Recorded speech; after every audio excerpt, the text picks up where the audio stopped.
There's a direct relationship between growth in your business and the use of your CRM. Or put another way, growth in your business is an outcome of using your CRM, or at least using your CRM properly. Consequently, a CRM that isn't adopted, a CRM that doesn't work, is a CRM that is not going to help you drive the growth that you require. And depending on who you ask, between 50 and 70% of all CRM implementations fail. There's a lot of people who've bought CRM to help them grow, only to see it fail. And this means that most CRMs are failing to achieve the very objective they're being purchased to achieve. My name's Tony, and I help businesses close the adoption gap, which means their CRMs are more likely to help them achieve the growth that they expected in the first place. In this video, we'll look at the correct sequencing of activities that will allow you to build strategy into your CRM, which allows you to help adoption of your CRM and allows you to generate growth within your business. If you want to learn more about our services, there's a link in the description that'll take you straight through to our website and you can see exactly what we can do to help. If you're wondering why, after spending a fortune on HubSpot and its tools and maybe the onboarding, it isn't helping to grow your business, you've come to the right place. If you don't get the adoption program right, in other words, if you don't get people to use the system, then the whole thing's going to fall flat. You'll begin to suffer from what we call HubSpot decay. That is the gradual erosion of HubSpot, the data within it, the processes that you've put in place, and the fact that people will start to work around it and rather than use it themselves directly. One of the ways you can ensure you deliver on HubSpot's promises of helping you to achieve growth is to sequence the activities that you use when you're implementing and adopting HubSpot properly.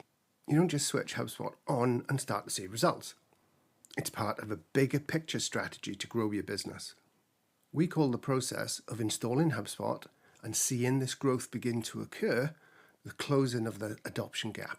And the order in which we run these things is really important. In order to achieve something, we usually need a plan. Growing our business is no different. The first step is to understand what it is we're trying to achieve, where we want to go. What does success look like?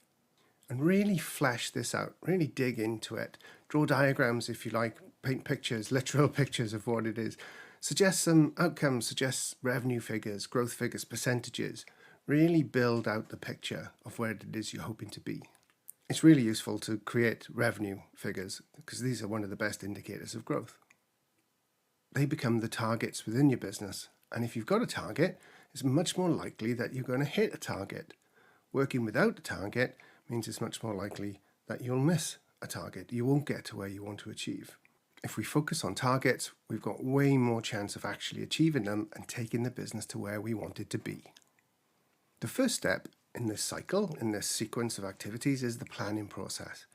You should repeat your planning at least once a year to make sure that you stay on top of topical developments, changes in your marketplace or product developments. What's going on in the business right now? What are we good at? What are we less good at? What are our strengths and weaknesses? What are the opportunities out there that we could take advantage of? What are the threats to the business that we need to account? Think about your strengths and weaknesses and opportunities and threats and break them down to one key important issue for each of the headings. So one strength, one weakness, one opportunity, one threat. We call these your key business issues. The idea is then we come up with a plan to deal with each of the key business issues. One plan to maximize our strengths, one to offset our weaknesses, one to take advantage of the opportunities that we face, and one to overcome any threats that may be heading our way. This is what becomes the basis of our strategy. But remember, each part of the strategy needs to have actual objectives to go with it as well. And those objectives need to be SMART objectives. I'm sure you've heard the term: specific, measurable, achievable, relevant, and timed. If your objectives don't have each of those attributes, then they're not really objectives, and it's going to be really hard for you to use them within the business.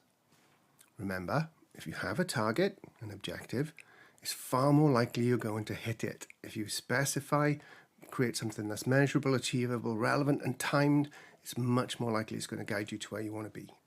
So now you've developed your goals and your objectives, let's talk about how we get those into HubSpot to allow HubSpot to support the development of our strategy. Let's take revenue as a really important growth strategy. It's one of the most fundamental things that any business can do. Firstly, let's get really specific about what we mean by revenue. Let's talk in this case about retained revenue. And let's say we want to increase our retained revenue by 10% over the next financial year. That's a smart objective. It's specific, it's measurable. We like to think it's achievable. It's certainly relevant to the business and its goals, and it's timed. It's focused over the next financial year. Tick, we've got a really good objective there. Sometimes we work with our clients to come up with these objectives first, primarily, before they even start looking at HubSpot, because without these objectives, HubSpot is going to be difficult to use, or at least difficult to use to any great deal of success. This is why HubSpot is so closely linked to your growth objectives.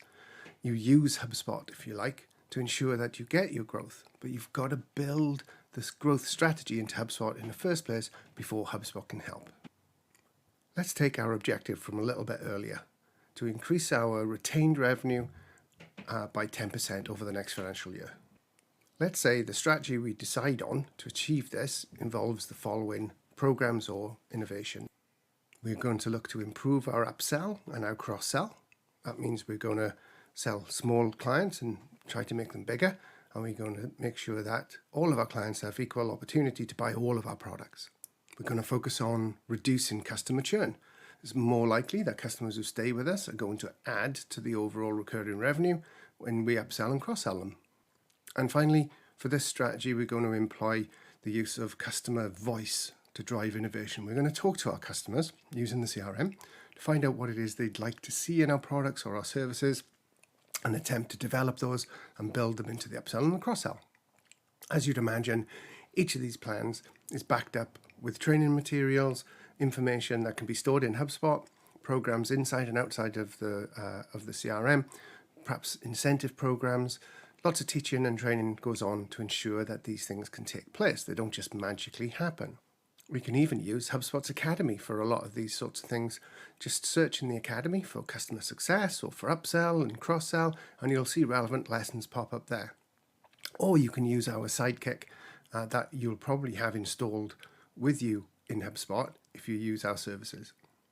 You can even improve your sales collateral that we can put into HubSpot documents, for instance, and sales templates, email templates. We can use insight from the CRM to suggest who we should be upselling to and who we should be cross-selling to. And we can speed up our closing rates with the use of lead scoring. We could use HubSpot sequences to open conversations with our existing customers, and the new Breeze intelligence will help give us background information on what's going on in those businesses to help our sales story. In these ways, we're supporting our strategy inside of HubSpot. And most importantly, we create the goals that will allow us to measure our success against these objectives inside of HubSpot. We then use the HubSpot reporting tools to report against the goals. And this is how we create a basic feedback loop to allow us to measure our progress against our activities and adjust our progress accordingly. If you're under or overperforming, we can moderate that as we require. And you can use the same process on as many objectives as you want, not just revenue objectives, but marketing objectives and customer service objectives. Remembering that each of the objectives makes up the path to growth that we set ourselves at the beginning of the year and that we renew every 12 months when we review our planning. So now you know how to build your strategy in HubSpot. So what happens if you don't have a strategy? Pretty much disaster. With no plan, you've got no clear-cut objectives. So you tend to race around putting out the nearest fire and reinventing answers to questions that you face day after day after day. As they say, if it's not measured, it's not managed. And if it's not managed, it's not done. Most of the businesses we deal with have no strategy. Therefore, they struggle tremendously to grow their business. And if they've bought HubSpot, I can tell you exactly what happens to it in this case, and that is that HubSpot decays within the business. People won't use it, the data will get worse, more inconsistent and more out of date, and slowly HubSpot will become the thing that you blame all the ills of the business on. It's not HubSpot's fault, it was the lack of adoption in the first place and the lack of strategy that allowed you to not adopt the system. These are symptoms of adoption gap. Then what usually happens is you'll start looking for a new CRM to fix the problems with your old CRM, which aren't actually problems with the old CRM. And within 6 to 9 months, you'll find yourself back in the same place. You'll have a new CRM, which you'll also fail to adopt, having cost you tens of thousands of pounds, lots of effort, and a ton of wasted productivity. Is it worth investing in an adoption gap undertaking? Of course. It's one of the main parts of your growth program, the first part of the growth program, to get people to use HubSpot in the first place. And the most important part of closing the adoption gap is to build your strategy in HubSpot in the first place. You can download some of our free resources on closing the adoption gap, either on the channel or even in the link in the description. And please like and subscribe if you want to see more videos like this. And you'll also find me talking about the adoption gap on LinkedIn and on Substack.